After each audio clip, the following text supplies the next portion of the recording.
La madrugada de este sábado no empezó con una explosión, empezó con una decisión. En cuestión de horas, Estados Unidos e Israel ejecutaron una operación militar contra Irán y Teherán respondió con ataques de represalia. El resultado inmediato no fue un episodio, fue un cambio de fase. Defensas aéreas activadas, cielos restringidos, gobiernos emitiendo alertas y una región que ya venía cargada entrando en un ciclo de acción-reacción difícil de frenar. Pero para entender lo que realmente está pasando, hay que mirar el ataque como lo miraría un planificador militar, no como un golpe aislado, sino como una secuencia. Primero, el terreno informativo. Antes de que caiga un misil, ya hay una guerra por el relato. Preventivo, existencial, defensivo, inevitable.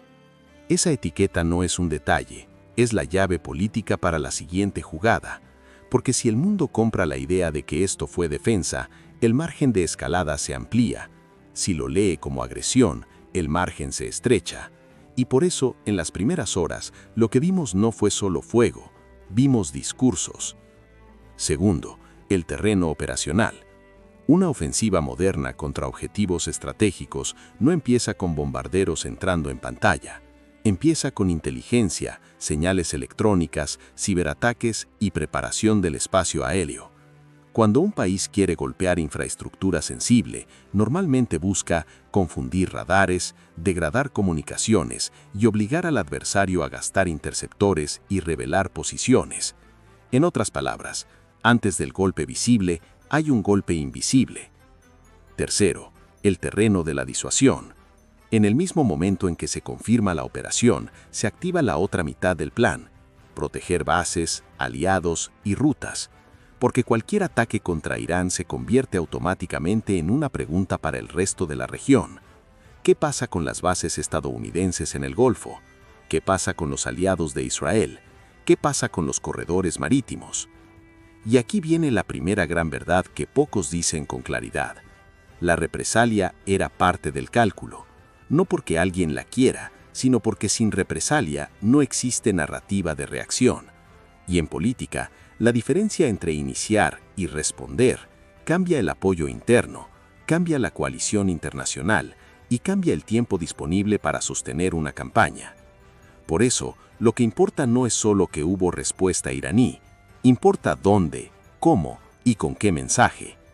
Ataques con misiles y drones no buscan solo destruir, buscan probar defensas, saturar sistemas, obligar a Israel y a Estados Unidos a mostrar cartas y enviar una señal a actores regionales. Esto no se queda dentro de una frontera.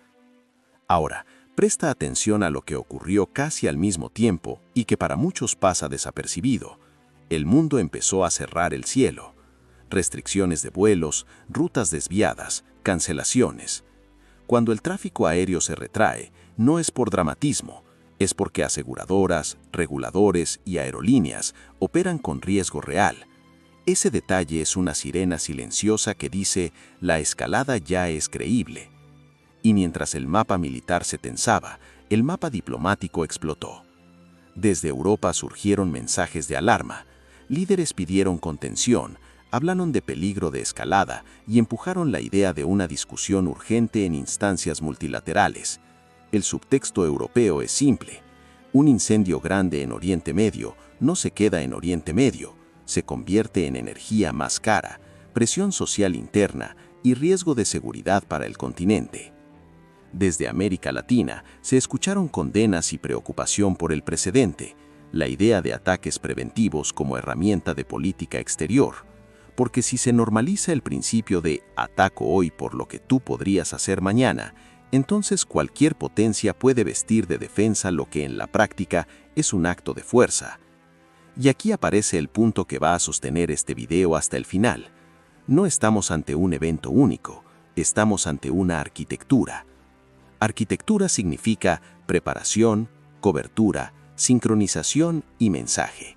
Significa que la operación militar y la operación política caminan juntas, y significa que a partir de ahora, cada movimiento será leído en cadena. Irán responde, Israel responde, Estados Unidos ajusta, Actores regionales deciden si entran o se apartan, mercados reaccionan y el mundo mide qué tanto vale el derecho internacional cuando el poder decide empujar. Por eso, si tú estás mirando esto como un ataque que pasó, ya estás atrasado. El juego real es el siguiente. ¿La operación fue diseñada para ser corta y forzar negociación o fue diseñada para abrir una campaña mayor? Porque hay dos guerras distintas ocurriendo al mismo tiempo.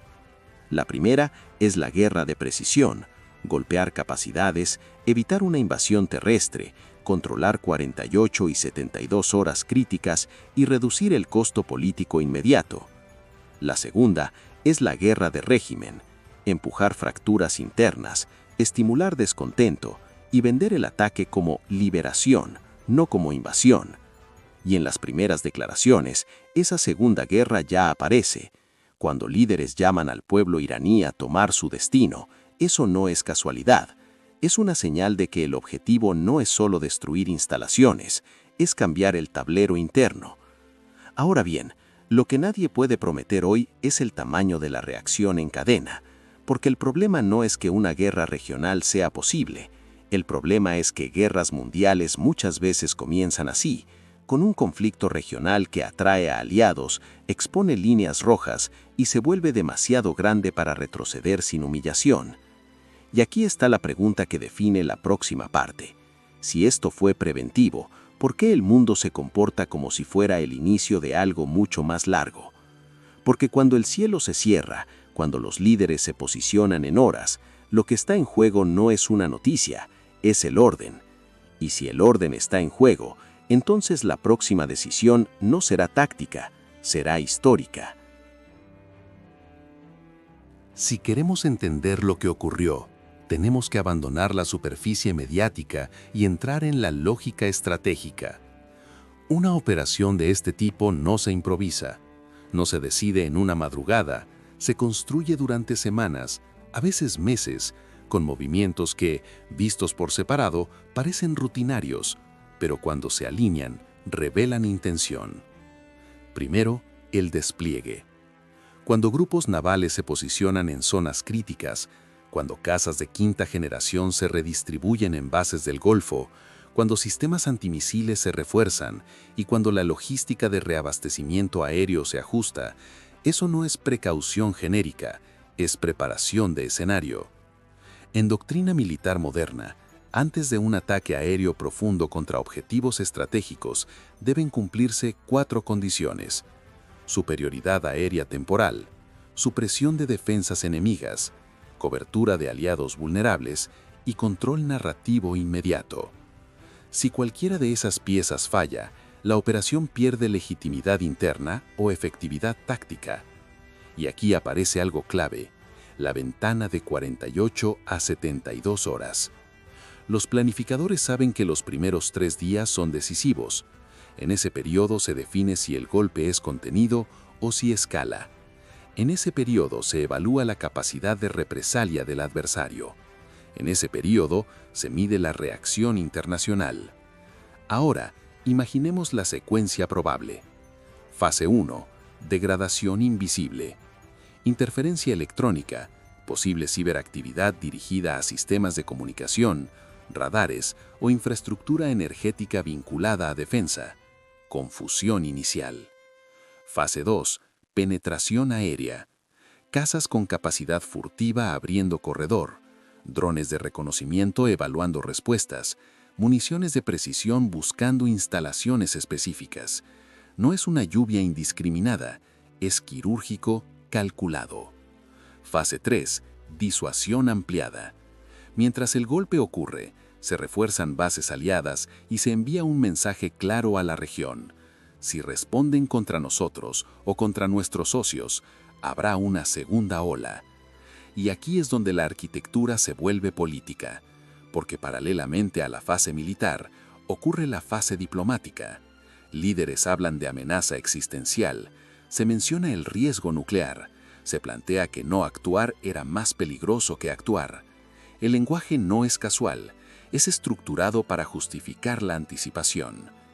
Pero hay un detalle que eleva el nivel de esta crisis: el timing con las negociaciones. Mientras diplomáticos discutían límites de enriquecimiento, alivios graduales de sanciones y condiciones técnicas, la opción militar permanecía activa. Esto no es inusual en geopolítica. De hecho, muchas negociaciones ocurren bajo presión, pero cuando la presión se transforma en acción, el mensaje cambia radicalmente. Y entonces surge la gran pregunta estratégica. ¿La operación fue diseñada para forzar un acuerdo o para hacerlo imposible? Porque si el objetivo era empujar a Teherán hacia una concesión inmediata, el golpe debía ser fuerte, pero limitado, lo suficiente para mostrar capacidad, no lo suficiente para cerrar toda vía diplomática. Pero si el objetivo es alterar el equilibrio interno del régimen, entonces el golpe es apenas el inicio de algo más amplio: presión sostenida, aislamiento financiero, estímulo a fracturas internas y narrativa de liberación. Y aquí aparece otra pieza del tablero que no puede ignorarse: el Estrecho de Hormuz. No hace falta una invasión terrestre para desestabilizar la economía global. Basta con que el riesgo sobre ese corredor marítimo se perciba como real. Aproximadamente una quinta parte del petróleo mundial transita por allí. Si el mercado percibe amenaza prolongada, los precios reaccionan. Y cuando los precios reaccionan, las capitales del mundo sienten presión. Por eso, cada ejercicio naval iraní en esa zona es un mensaje. No necesariamente un disparo, pero sí una advertencia. Y mientras tanto, Israel se prepara para el otro frente: actores indirectos. Hezbolá en el norte, milicias en la región, amenazas de saturación con roquetes, ajustes en hospitales, reservas y protocolos civiles. Cuando un país reorganiza su frente interno, no lo hace por dramatismo, lo hace porque espera impacto. Ahora, detente y observa la estructura completa: despliegue previo, ventana táctica limitada, golpe inicial coordinado, cobertura defensiva regional, narrativa de legitimidad, riesgo energético global, activación de actores secundarios. Esto no es un episodio aislado, es una arquitectura coherente. Pero toda arquitectura tiene un punto débil. En este caso, el punto débil es la imprevisibilidad de la respuesta ampliada. Porque en teoría, la operación puede ser quirúrgica. En teoría puede limitarse a instalaciones específicas. En teoría puede forzar una mesa de negociación bajo nuevas condiciones. Pero en la práctica, basta un error de cálculo, un impacto mayor de lo previsto, una víctima simbólicamente poderosa o un actor regional que decida intervenir para que el diseño inicial se desborde. Y aquí está la tensión real que mantiene al mundo observando minuto a minuto. ¿Estamos ante una campaña contenida, diseñada para rediseñar las reglas, o ante el primer acto de una escalada que nadie podrá frenar sin perder prestigio? Porque cuando la lógica pasa de golpear capacidades a cambiar regímenes, el conflicto deja de ser táctico y se vuelve estructural. Y cuando un conflicto se vuelve estructural, no termina en 3 días. En la próxima parte vamos a entrar en el elemento que puede decidir el rumbo: la reacción internacional, la legalidad del ataque preventivo y el impacto directo sobre la arquitectura global de poder. Porque esta guerra no se está librando solo en el aire, se está librando en el concepto mismo de orden internacional. Cuando los misiles cruzan el cielo, el mundo mira el radar. Pero cuando los líderes reaccionan, el mundo mide el orden. Y aquí es donde esta crisis deja de ser puramente militar y se convierte en algo mucho más profundo: una disputa por legitimidad. En las primeras horas tras el ataque, múltiples capitales emitieron comunicados urgentes. Europa habló de peligro de escalada. Se pidió contención. Se mencionó el Consejo de Seguridad. No es un gesto decorativo, es un reflejo de miedo estratégico. Porque Europa sabe algo que a veces se olvida en el ruido mediático. Cada incendio en Oriente Medio termina generando consecuencias en su territorio.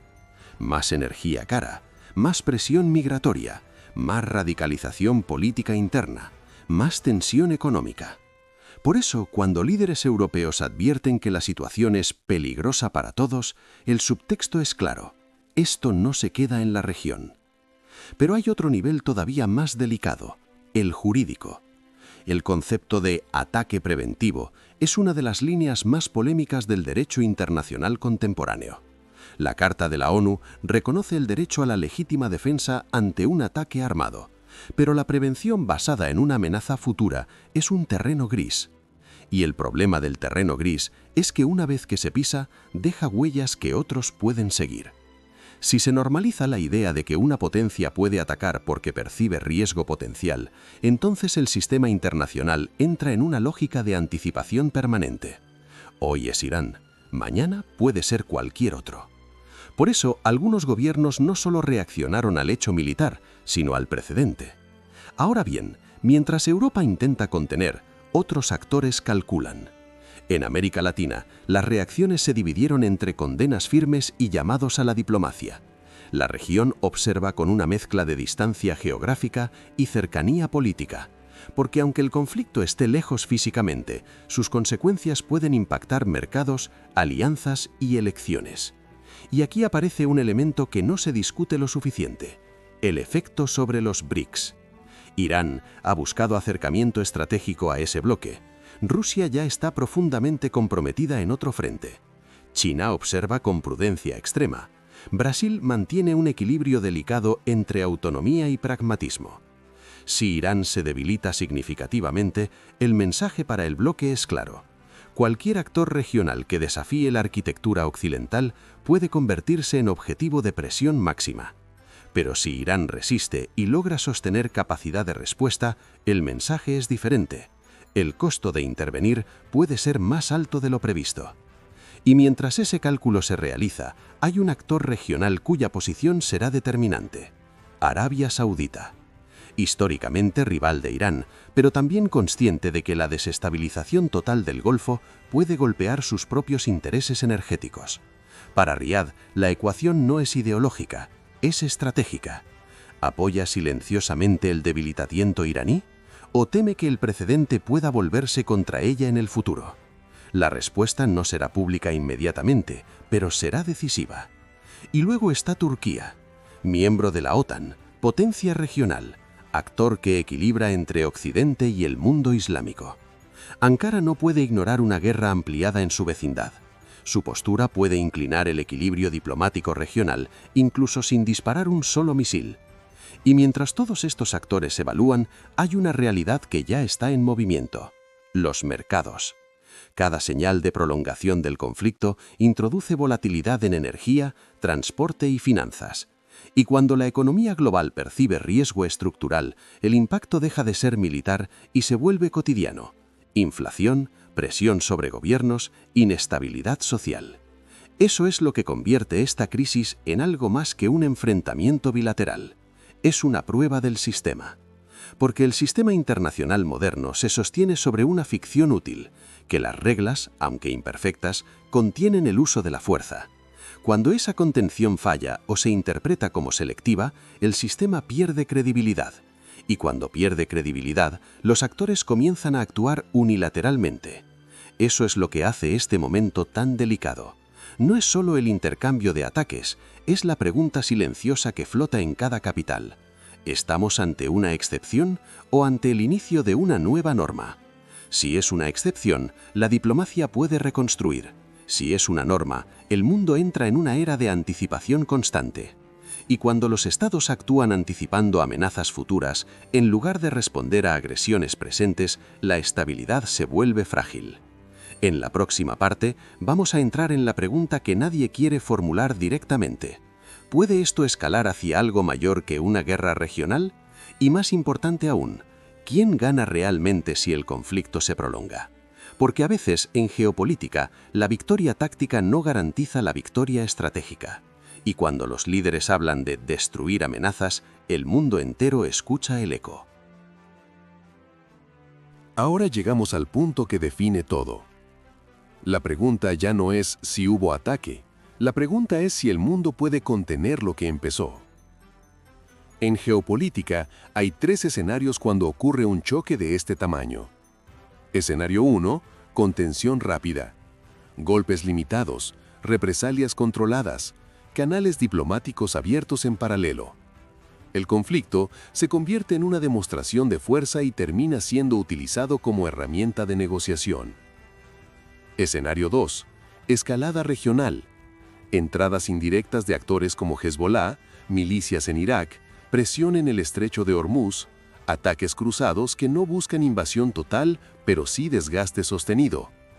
En este escenario, el conflicto no es mundial, pero sí estructural. Se prolonga, se normaliza, se vuelve parte del paisaje. Escenario 3. Fractura del equilibrio global.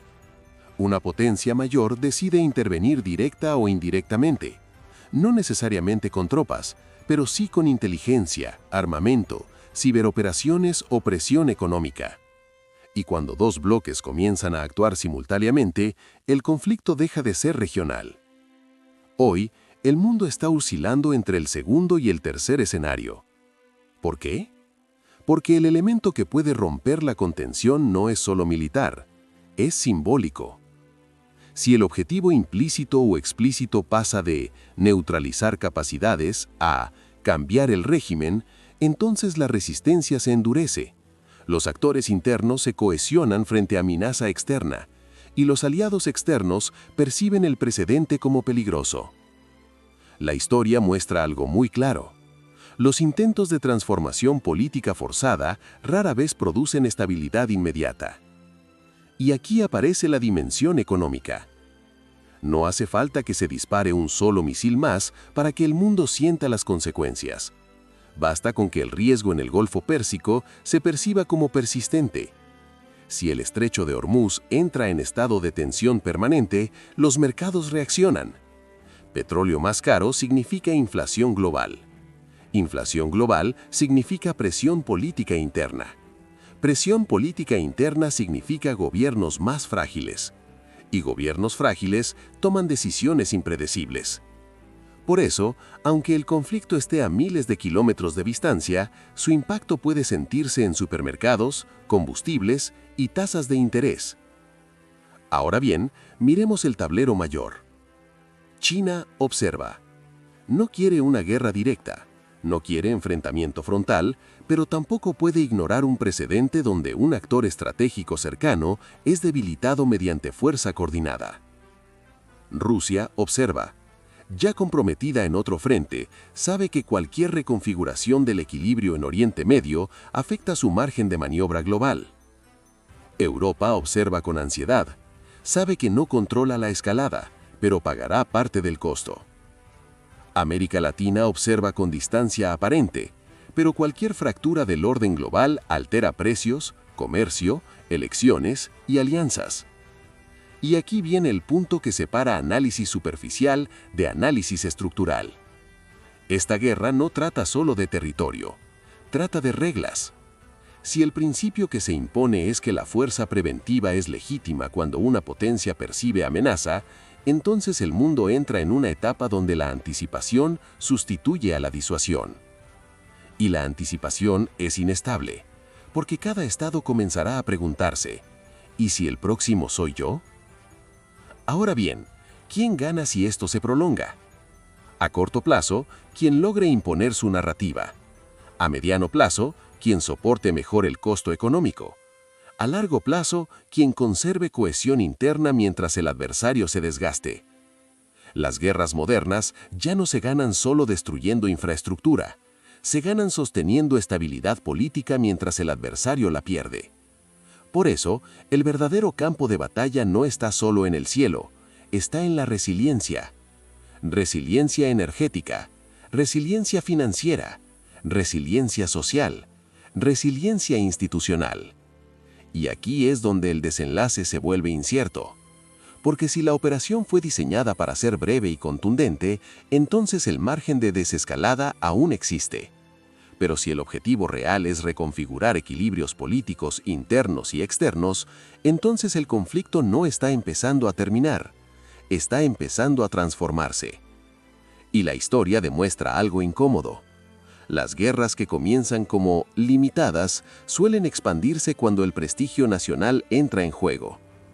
Ningún líder quiere aparecer débil, ningún bloque quiere perder credibilidad. Ninguna potencia quiere aceptar precedentes que mañana puedan volverse contra ella. Por eso este momento es tan delicado. No por lo que ya ocurrió, sino por lo que puede ocurrir si la cadena de decisiones se acelera. El mundo está en una bifurcación. O este episodio se convierte en un mensaje de disuasión que fuerza nuevas negociaciones, o se convierte en el inicio de una fase prolongada donde la estabilidad global deja de ser una suposición y pasa a ser una apuesta. Y cuando la estabilidad se vuelve una apuesta, todos pagamos el precio.